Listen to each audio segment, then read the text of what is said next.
Hi friends, CM ஆவாரா விஜய்? இந்த கேள்வி தான் இன்னைக்கு சமூக வலைதளங்களில் எங்கேயும் பரவிட்டு இருக்கு. இந்த கேள்வியை நான் கேட்கலங்க. இன்னைக்கு மக்களாகட்டும் சரி, அதாவது சமூக ஆர்வலர்னு அழைக்கப்படுறவங்க, அரசியல் விமர்சகர்கள்னு சொல்லப்படுறவங்க, கருத்து கணிப்பில் நாங்கள் தான் புலின்னு சொல்லப்படுறவங்க, ரெண்டு விதமாக இன்னைக்கு சமூக வலைதளங்களில் பேசிட்டு வராங்க. ஃபர்ஸ்ட் விதம் பார்த்தீங்கன்னா 150 சீட்டு விஜய் எடுப்பாருங்க. நிரந்தர முதல்வர் விஜய் அவர்கள் தான் எம்ஜிஆருக்கு அடுத்தது ஒரு சிறந்த முதல்வராக தமிழ்நாட்டை ஆட்சி செய்ய போறாருன்னு ஒரு தரப்பினர் பேசிட்டு வராங்க. இன்னொரு தரப்பினர் பார்த்தீங்கன்னா விஜய் எல்லாம் ஜெயிக்கவே மாட்டாருங்க, இந்த வாட்டி திமுக இல்ல அதிமுக இந்த ரெண்டு கட்சியில ஒரு கட்சி தான் ஜெயிக்க போது, என்ன கொஞ்சம் மெஜாரிட்டி கம்மியா இருக்கலாம் அப்படின்னு பேசிட்டு வராங்க. இன்னொருத்தர் அதான் சாதாரண பொதுமக்கள் ஆகட்டும் சரி, அவங்க என்ன கேட்கறாங்கன்னா 85 விழுக்காடுகளை தொற்றுக்கு வாக்கு சதவீதம். ஸோ இவ்வளோ பர்சன்டேஜை இன்க்ரீஸ் பண்ணியிருக்காங்க. அதுவும் இல்லாமல் விஜய்க்கு ஃபேவரா அவரோட ஒயிட் ஷர்ட்டு, அவரோட சாண்டில் பேண்ட்டு இதெல்லாம் போட்டு நான் இன்னாருக்கு தான் ஓட்டு போட்டேன்னு சொன்ன நிறைய மக்கள் இருக்காங்க.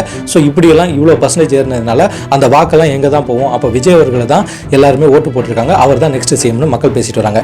இந்த மாதிரி கேள்விகள்லாம் உங்கள் மனசுக்குள்ளே எழும்பிட்டு இருந்துச்சுன்னா எனக்கு தெரிஞ்ச ஒரு சில விடைகள் இருக்குது. ஸோ இன்ட்ரெஸ்ட் இருந்தால் இந்த வீடியோ ஸ்கிப் பண்ணாமல் பாருங்கள். விஜய் அவர்கள் சிஎம் ஆவாரா இல்லையா, சுற்றியெல்லாம் வளைக்காதப்பான்னு கேட்குறவங்களுக்கு டைரெக்டாக சொல்லணும்னா வாய்ப்புகள் இல்லைங்க. ஏன்னு கேட்டோன்னா, அதாவது டிஎம்கே ஆகட்டும் சரி, ஏடிஎம்கே ஆகட்டும் சரி, இப்போ இந்த ரெண்டு கட்சிகளுமே தமிழ்நாடை பொறுத்த வரைக்கும் ரொம்பவே பவர்ஃபுல்லாக இருக்குது. மூன்றாம் கட்சியான அண்ணன் சீமான் கட்சியை நம்ம மறந்துட்டோம். அவரும் கிட்டத்தட்ட 7% கிட்ட வாக்கு நெருங்கிட்டாரு. நிறைய இளைஞர்களோட ஓட்டுகளை வாங்கிட்டு தான் வராரு. ஸோ இந்த நேரத்தில் தாவேகா உள்ளே வந்திருக்காங்க. தாவேகா பார்த்தீங்கன்னா, அதாவது இந்த மூன்று கட்சிகளும் போன தொகுதிகளில் கால்வாசி கூட போல. விஜய் அவர்கள் பார்த்தீங்கன்னா மேக்சிமம் ஒரு 18 தொகுதி தான் அவர் தேர்தல் பிரச்சாரத்துக்கே போனார். ஸோ ஆனால் இவங்களுக்கு எல்லாம் கிடைக்காத விஷயம் விஜய் அவர்களுக்கு ஒன்று கிடைச்சிருக்கு. அதுதான் மற்றவங்களெல்லாம் பொறாமப்படவே வச்சிருக்கு. அது உண்மைதாங்க. ஏன்னு கேட்டிங்கன்னா, விஜய் அவர்களோட பேச்சாற்றலும் சரி, அதாவது பார்த்தீங்கன்னா அவரோட அந்த ரசிகர்களை சுண்டி இழுக்கும் அவரோட பாவனைகள், ஸ்பீச்சு, இது மாதிரி ஸ்டைலு நிறைய விஷயங்கள் இருக்குது. ஸோ இதனால் பெண்களாகட்டும் சரி, ஆண்களாகட்டும் சரி, குழந்தைகளாகட்டும் சரி, எல்லாருமே விஜய் அவர்கள் தான் நெக்ஸ்ட் சிஎம் வரணும் அப்படின்னு சொல்கிறதும், சாரையாக வெளிநாட்டிலேருந்து ஓட்டு போட்ட வந்த நண்பர்களும், அதாவது கிளாம்பாக்கத்தில் பஸ் கிடைக்காம தவிச்ச நண்பர்களும் ஓட்டு போடுறது இவங்களுக்கு தான் நாங்கள் போடுவோன்னே சொல்ல மாட்டாங்க. ஸோ மௌனம் காய்ச்சிட்டு சிரிச்சுட்டு போயிடுவாங்க. பட் இந்த வாட்டி எலெக்ஷனில் பார்த்தீங்கன்னா நாங்கள் விஜய் அவர்களுக்கு தான் ஓட்டு போட்டோன்னு நிறைய யங்ஸ்டர் இன்ஸ்டா ரீல்ஸ் ஆகட்டும் சரி, யூடியூப்லையும் சரி, எல்லாருமே போட்டுகிட்டே வராங்க. ஸோ இப்பேற்பட்ட ஃபேன் பேட்சை கொண்ட விஜய் இருக்கிறதுனால மற்ற மூன்று கட்சிகளுக்குமே இந்த வாட்டி ஓட்டு வந்து பயங்கரமாக ஸ்ப்ளிட் ஆக போகுது. அது உங்களுக்கே நல்லாவே தெரியும். ஆனால் இந்த ஓட்டு ஸ்ப்ளிட்டு தான் நடக்குமே தவிர தொகுதி வாரிவாக தாவேகா வின் பண்ணுறதுக்கு வாய்ப்புகள் மிகவும் குறைவாக இருக்குது. ஏன்னு கேட்டிங்கன்னா, இதுக்கு முன்னாடி ஆட்சி அமைத்த திமுக 133 சீட்டு வச்சுருந்தாங்க. அதுக்கப்புறம் பார்த்தீங்கன்னா ஏடிஎம்கேல ஒரு 93 சீட்டு கிட்ட அலையன்ஸோட சப்போர்ட்டோட வச்சுருந்தாங்க. இதில் பிஜேபி வரவே கூடாது, தமிழ்நாட்டில் வந்தால் அது வந்து தமிழ்நாட்டுக்கே பிரச்சனையாயிரும், அப்படியே மத சார்பாக போயிடுவாங்க அப்படின்னு சொல்கிறவங்களுக்கு நடுவில் பிஜேபியை 4 சீட்டு போன எலெக்ஷனில் எடுத்துருச்சு. ஸோ இது மட்டும் இல்லாமல் ஜாதி ஓட்டு இருக்குது, மத ஓட்டு இருக்குது, கம்யூனிஸ்ட் ஓட்டு இருக்குது, இந்த மாதிரி நிறைய விஷயங்கள் இருக்குங்க. ஸோ தாவேகா வந்து அதாவது பிரபலமான கேண்டிடேட், அதாவது பார்த்திங்கன்னா ஆல்ரெடி வேறு கட்சியிலேருந்து இந்த கட்சிக்கு வந்திருப்பாங்க, இல்லை அந்த தொகுதியில் அவங்களோட ஃபேஸ் வந்து நல்ல ஒரு பிரைட்னஸாக இருக்கும், அதாவது பார்த்திங்கன்னா நல்ல ஒரு ஃபெமிலியராக இருக்கும், அவங்களுக்கு வேணால் ஓட்டுகள் அதிகமாக கிடைக்கும். மற்றவங்களுக்கு பார்த்திங்கன்னா விஜய் முகத்தை பார்த்து தான் ஓட்டு விழும். ஸோ இப்படி தமிழ்நாடு ஃபுல்லாக எல்லாருமே வாக்கு செலுத்தினாலும் கிட்டத்தட்ட அந்த 85% சுமார் ஒரு 40-45% வந்தால் மட்டும்தான் தாவேகா விஜய் அவர்கள் வந்து சிஎம் ஆக முடியும். ஆல்ரெடி திமுக பார்த்தீங்கன்னா ஒரு 37% வச்சுருக்காங்க, அதிமுக பார்த்தீங்கன்னா ஒரு 33% வச்சுருக்காங்க, நாம் தமிழர் அண்ணன் சீமான் அவர்கள் பார்த்தீங்கன்னா ஒரு 6.25% வச்சுருக்காரு. நெக்ஸ்ட்டு கம்யூனிஸ்ட் கட்சிகள் இருக்காங்க. ஸோ இந்த மாதிரி நிறைய கட்சிகள் அவங்கவுங்க ஒரு சின்ன வாக்கு சதவீதத்தை வச்சுட்ருக்காங்க. ஸோ இதுக்கு நடுவில் தாவேகா வரும்போது விஜய் அவர்களுக்காக நிறைய யங்ஸ்டர் ஆகட்டும் சரி, நிறைய அதாவது வயதான பெண்கள் கூட இந்த வாட்டி வாக்களிச்சிருக்காங்க. ஸோ இப்படி நிறைய ஓட்டுகள் உளுந்ததுனால இவங்க என்ன சொல்கிறாங்க, தாவேகாவை சார்ந்தவங்க கண்டிப்பாக 150 சீட் எடுப்பாருன்னு. 150 சீட் எடுக்கணும்னா அதுக்கு அவ்வளோ பெரிய ஹார்ட் ஒர்க் பண்ணி ஆகணும், களத்தில் ரொம்பவே பர்ஃபெக்டாக வேலை பார்த்துருக்கணும்.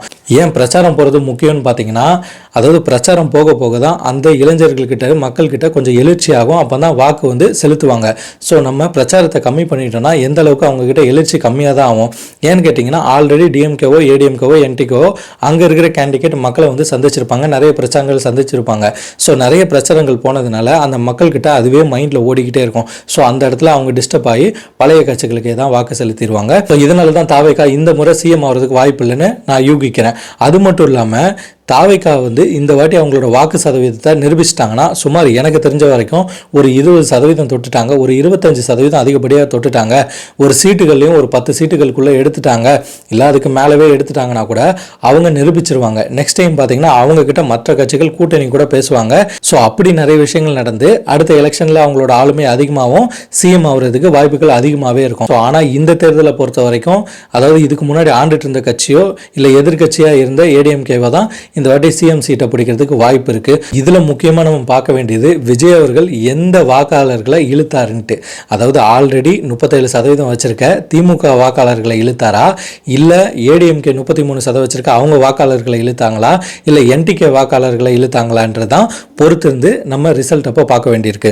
இப்போ இதுல சுவாரஸ்யமான ஒரு விஷயம் என்ன நடக்க இருக்குதுன்னா, இப்போ எந்த வாக்காளர்களை இவர் அதிகமாக இழுத்துருக்காரோ அந்த கட்சிக்கு ஓட் பேங்க் வந்து கம்மியாகும். ஸோ அது மட்டும் இல்லைங்க, இப்போ அந்த கட்சி வந்து பெரும்பான்மையாக, அதாவது பார்த்தீங்கன்னா ஆட்சி அமைக்கிறது ரொம்பவே கேள்விக்குறியாயிரும். அந்த நேரத்தில் ஒரு கேம் சேஞ்சராக விஜய் அவர்கள் தான் உருவெடுப்பாருன்றது சில நண்பர்களோட தகவல்களாகவும் இருக்குது. ஸோ இதனால் தாவேகா நண்பர்கள் யாரும் தவறுதலாக நினச்சிக்க வேண்டாம், விஜய் அவர்கள் சிஎம் ஆகிறத நம்ம விரும்பலன்னு சொல்லிட்டு. அப்படி கிடையாதுங்க. ஆல்ரெடி ஆளுங்கட்சி ஆகட்டும் சரி, எதிர்கட்சி ஆகட்டும் சரி, இவங்களோட கூட்டணிகளோட பலத்தையும் நம்ம பார்க்கணும். தாவேகா வந்து தனியாகவே நிற்கிறாங்க. ஸோ தனியாக நின்று அண்ணன் சீமானே இது வரைக்கும் பார்த்தீங்கன்னா ஒரு 7.5% வாக்குகள் தான், அதாவது ஒரு 6.25% வாக்குகள் தான் எடுத்திருக்காரு. ஸோ தாவேகா ஃபர்ஸ்ட் எலெக்ஷனை ஃபேஸ் பண்ணுது. அது மட்டும் இல்லாமல் பேஸ் லெவலில் கேண்டிடேட் வந்து அந்த அளவுக்கு ஸ்ட்ராங்காக கிடையாது. ஸோ ஆப்போசிஷன் பார்ட்டி பார்த்தீங்கன்னா இன்னும் ரொம்பவே பவர்ஃபுல்லாக இருக்காங்க. ஸோ அவங்க ஆல்ரெடி ஓட் பேங்க்கும் வச்சுட்டு இருக்காங்க. அதனால தான் தாவேகா வரது ஒரு வாய்ப்புகள் குறைவுன்னு நம்ம சொல்கிறோம். ஏன்னா தாவேகாவை தாண்டி இருக்க அதை கட்சிகள் கூட்டணிகள்னு பார்த்தோன்னா, இப்போ திமுகவில் இருக்க கூட்டணிகள் உங்களுக்கே நல்லாவே தெரியும். திமுக கூட்டணிகளில் பார்த்தீங்கன்னா விசிகா இருக்காங்க, அடுத்தது நிறைய சின்ன சின்ன பார்ட்டிஸ் இருக்காங்க. அது மட்டும் இல்லாமல் தேமுதிக இந்த வாட்டி அங்கே போய் சேர்ந்துட்டாங்க. ஸோ இவங்க கூட்டணிகள் பவரை அதிகமாக எடுத்துக்கிண்டு இவங்களோட மெஜாரிட்டியும் எடுத்துக்கிறாங்க. ஸோ ஆல்ரெடி பேர் இருக்கிற அந்த ஃபேஸ் பிராண்ட் இருக்க திமுக வந்து வெற்றி வாய்ப்பு எடுக்கிறதுக்கு ரொம்ப அதிகமான வாய்ப்பு இருக்கு.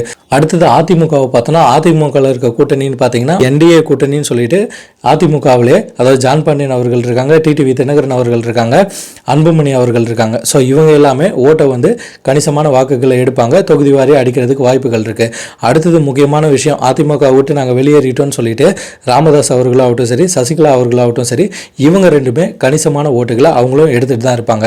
ஸோ இப்படி தொகுதி வாரியாகவும் சரி, பெல்ட் வாரியாகவும் சரி, அதாவது டெல்டா மாவட்டங்கள், அதுக்கப்புறம் பார்த்தீங்கன்னா உங்களுக்கு கொங்கு பெல்ட்டில் இருக்கிறவங்க, அப்புறம் சவுத் பெல்ட்டில் இருக்கவங்க, இந்த மாதிரி ஒவ்வொரு டிஸ்ட்ரிக்டில் இருக்கவங்களும் ஒவ்வொரு பெல்ட்டில் இருக்கவங்களும் யாருக்கு ஓட்டு செலுத்துவாங்க நம்மளால் கரெக்டாக சொல்ல முடியாது.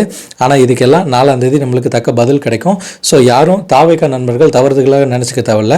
இன்னைக்கு கலநிலவரம் என்னவோ நம்மளுக்கு தெரிஞ்ச தகவல்கள் தான் நம்ம பேசிட்டு வரோம். இதே போன்ற சமூக சார்ந்த ட்ரெண்டிங் செய்திகளை நம்ம சேனல் வாயிலாக தெரிஞ்சுக்கொள்வதற்கு நம்ம மிதுன் ஸ்டோரி சேனலை சப்ஸ்கிரைப் பண்ணுங்கள், ஷேர் பண்ணுங்கள், லைக் பண்ணுங்கள். நீங்கள் பண்ணுற ஒவ்வொரு ஷேர், சப்ஸ்கிரிப்ஷன், லைக்கில் மட்டும்தான் எனக்கு அடுத்தடுத்த வீடியோ போஸ்ட் பண்ணுறதுக்கு உந்துதலாக இருக்குன்றதை எனக்குமே மறந்துடுங்க. நான் உங்கள் மிதுன். அடுத்த காணொலியில் சந்திப்போம். பாய்.